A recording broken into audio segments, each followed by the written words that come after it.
நீங்கள் பார்த்துக் கொண்டிருப்பது உங்கள் விஜய்.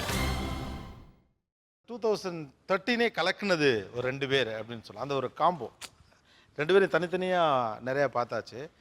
சேர்த்து வச்சு பார்த்தா எப்படி இருக்கணும்? விஜய் சேதுபதி வாங்க.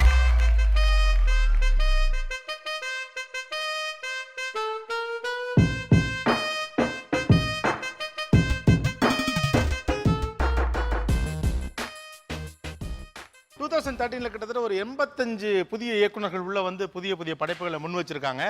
ஆனால் அதில் டைரக்டர்ஸ்லையும் சரி ஆக்டர்ஸ்லையும் சரி எல்லா தடைகளையும் தாண்டி மக்கள் மனதில் இடம் பிடித்து முன்ன வந்தது இயக்குநர்களையும் 1-2 பேர் தான், நடிகர்களில் 2 பேர் தான். இந்த 2 பேரையும் ஒரே இடத்துல நிறுத்தி பார்க்கணும்னு நினச்சதான். வாழ்த்துக்கள். Thanks lot. சிவகார்த்திகேயன் பற்றி உங்கள் அபிப்பிராயம்? நான் என்ன சொல்கிறது, எல்லாருக்குமே தெரியும் Siva is the best entertainer. அது இன்றைக்கி வந்து சினிமாவில் சக்ஸஸ்லாம் மீறி ஜென்ரலாகவே வந்து சிவாவோட நீங்கள் கிளிப்பிங்ஸ் எதனால யூடியூப்பில் பாருங்களேன், அதிகபட்சமாக வியூவர்ஸ் இருப்பாங்க. எப்படி வந்தாலும் சரி சிவா இல்லை என்டர்டைன், அது எவ்வளோ இருந்தால் சொல்லி அவர் என்டர்டெயின் பண்ணுவார். நான் அது பத்தப்பட வாலிப சங்கம் பார்த்துட்டு சொன்னேன் அவர்கிட்ட, சூப்பராக பண்ணுங்க தெளிவா. ஏன்னா என்டர்டெயின் பண்ணுறது அவ்வளோ ஈஸி இல்லை. அது ஆக்சுவலாக யதார்த்தமான நடிப்புங்கிற மீறி நீங்கள் ஒரு என்டர்டெயின்மெண்ட்டுக்குள்ளே போகிறதுங்கிறது அவ்வளோ ஈஸியான ஆக்டிங் இல்லை. அது சூப்பராக பண்ணுறப்பல. அண்ட் நான் பெரிய ஃபேன், சாரோட பெரிய ஃபேன் நான். நான் வந்து இது டிவி அப்படின்னு நான் சொல்லலை, நிஜமாக சொல்லலை சிவா, சீரியஸாக சொல்கிறேன். ஏதோ வெளியே தான் சொல்லிட்டு இருக்காங்க என்னமோ எனக்கும் சிவாக்கும், என்னமோ எனக்கும் சிவாக்கும், என்ன எனக்கும் சிவாக்கும், அதெல்லாம் ஒன்றும் இல்லை. சிவா படம் வந்தால் ஃபஸ்ட் நாள் ஃபஸ்ட் ஷோ பார்க்க ஆசைப்பட்டேன். ஏன்னா என்டர்டைனிங், கண்டிப்பாக போனீங்க ஜாலியாக சிரிச்சிட்டு வந்தேன், சந்தோஷமாக இருக்கலாம். எப்படி தலை எப்படி நடிக்கிறீங்க? இல்லை ரொம்ப தன்னடகம் தான், ஆனால் இவ்வளோ இருக்கக்கூடாது. எப்படி எப்படி இல்லை, நான் நடிக்கிறேன் இல்லையா, நான் கேரக்டராக வாழ்ந்துடுறேன் எல்லா பக்கத்துலையும். நல்ல வேலை டக்குன்னு தோணிருச்சு. இல்லை அதான் நான் வந்து அவர் வந்து நிற்கும் போதே சொல்லணும்னு நினச்சது. அதான் நிறைய எழுதும்போது வந்து பயங்கரமாக 2 பேருக்கும் போட்டி, விஜய் சேதுபதிக்கும் சிவகார்த்திகேயனுக்கும் போட்டி, 2 பேருமே வந்து ஒருத்தர் முறைச்சிக்கிறாங்க, எங்கே பார்த்தாலும் பேசுறது இல்லை அப்படின்லாம் நிறைய பேர் எழுதுனாங்க. சாரி, இவ்வளோ நாள் க்ரியேட்டிவாக எழுதிட்டு இருந்த உங்களுக்கு வந்து இன்றைக்கி ஃபுல் ஸ்டாப் வச்சிட்டோன்னு நினைக்கிறேன். 2 பேரும் இங்கே நின்றுட்டு இருக்கோம் ஒன்றா. இதுக்கப்புறம் வேறு ஏதாவது இன்னும் பெட்டராக யோசிச்சு எழுதுனா நல்லாயிருக்கும். அண்ட் போட்டி இருக்க முடியாது. போட்டி எப்போ இருக்குன்னா, எதிர்நீச்சலும் சூதுகவும் வந்தப்போ போட்டி இருந்தது. 2 படம் ரிலீஸ் ஆகுதுன்னா நிச்சயமாக அது போட்டி தான். எந்த படங்கள் வந்தாலுமே 2மே சக்ஸஸ்ஃபுல்லாக போச்சுன்றது இன்னும் சந்தோஷமான விஷயம். அது ஏதாவது ஒன்று இப்போ சப்போஸ் எதிர்நீச்சல் சரியாக போகாமல் இருந்தால் அவரை முறைக்க ஆரம்பிச்சிருப்பேன்னு நினைக்கிறேன் நான். பட் அது அமையாமல் கரெக்டாக அமைஞ்சிடுச்சு. அண்ட் அவருடைய ஜானர் வேறு, ஸ்டைல் வேறு, நான் பண்ணுற படங்களுடைய ஸ்டைல் ஜானர் வேறு. அவர் வந்து தமிழ் சினிமாவுக்கு புதுசான விஷயங்கள் எல்லாமே கொண்டு வராரு. நான் வந்து பழசாக இருக்கிற விஷயங்கள்லாம் புதுசு மாதிரியே கொண்டு வந்து பண்ணிகிட்டு இருக்கிறேன். இந்த டிஃப்ரென்ஸ் இருக்குது. அதனால் போட்டி போட வேண்டிய அவசியம் இல்லைன்னு நினைக்கிறேன். அண்ட் ஃபேன்னு சொன்னது ரொம்ப சந்தோஷம் சார். ஏன்னா உங்களை மாதிரி நடிக்க சொல்லி நிறைய பேர் கேட்டிருக்காங்க. எப்போ விஜய் சேதுபதி மாதிரி ராவா இல்லை இதே தான் 2 பக்கம் நடக்கும். என்னை வந்துட்டு சார் அப்படியே சிவா மாதிரி அப்படியே ஒரு செம்ம என்டர்டைனிங் ஒரு படம் பண்ணலாம் அப்படின்னு அதான் சிவா பண்ணுறாரு அப்படின்னு இதுக்கு. ஸோ அது பிரச்சனை இல்லை. அண்ட் மோரோவர் வந்து இந்த போட்டி இதெல்லாம் கண்டிப்பாக அதுக்கெல்லாம் சான்ஸே இல்லை. சிவகார்த்திகேயன், விஜய் சேதுபதி பற்றி உங்கள் அபிப்பிராயம் என்ன? What's your views?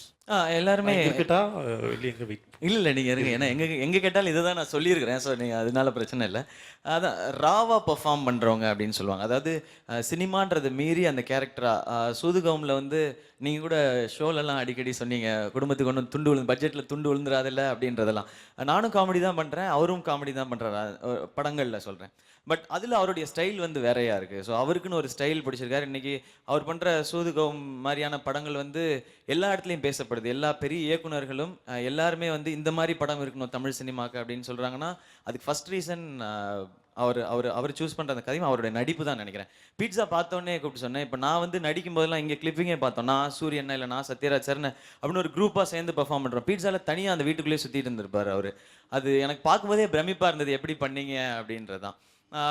ஒரு வெர்சடைல் ஆக்டர் அப்படின்னு சொல்லலாம். என்ன கொடுத்தாலும் அவர் பண்ணுவார். திடீர்னு வந்து லுக்கு வேறு மாதிரி மாற்றிக்கிறாரு, உடம்பை பெருசாகிறாரு, திடீர்னு சின்னதாகிடுறாரு, ஷேவ் பண்ணி ஒரு மாதிரி வராரு. நமக்கு தாடியே ஃபஸ்ட்டு வளர மாட்டேங்குது. நம்ம இதில் எங்கே கெட்ட புல்லு இதெல்லாம் பண்ணாதான் நம்ம பார்க்குறாங்க, அதெல்லாம் தேவைப்படலைங்க, அவ்வளோதான். பண்ணிடாதன்றாங்க. என்ன நீ தாடி இதெல்லாம் வச்சு இல்லை தேவை என்னன்னா, எதுக்கு ஒரு பொண்ணு அழகாக செஞ்சா இருக்குன்னா, அழகு இல்லாத பொண்ணு தான் செஞ்சா இருக்கணும். நான் சொன்னேன் அழகாக இருக்க பொண்ணுக்கு அந்த அவசியமே இல்லை. சாதாரண ட்ரெஸ் போட்டால நான் பரவாயில்லன்னு நினைக்கிறேன், நான் மாதிரி போகணும்னு நினைக்கிறேன். யார் அவ்வளோ பாராட்டுப்பா, ஆனால் வேணாம், இது ரொம்ப ஓவராக பார்த்து நம்மள வச்சு காமெடி பண்ணுறாங்க, வேணாம். ஆக்சுவலாக விஜய் சேதுபதிட்டு ஒரு கொஸ்டின் கேட்கணும் அப்படின்னா என்ன கொஸ்டின் கேட்பீங்க? விஜய் சேதுபதிட்ட கேட்கணும் அப்படின்னா ஃபுல் லென்த் கமர்ஷியலான படங்கள் எப்போ பண்ணுவீங்க?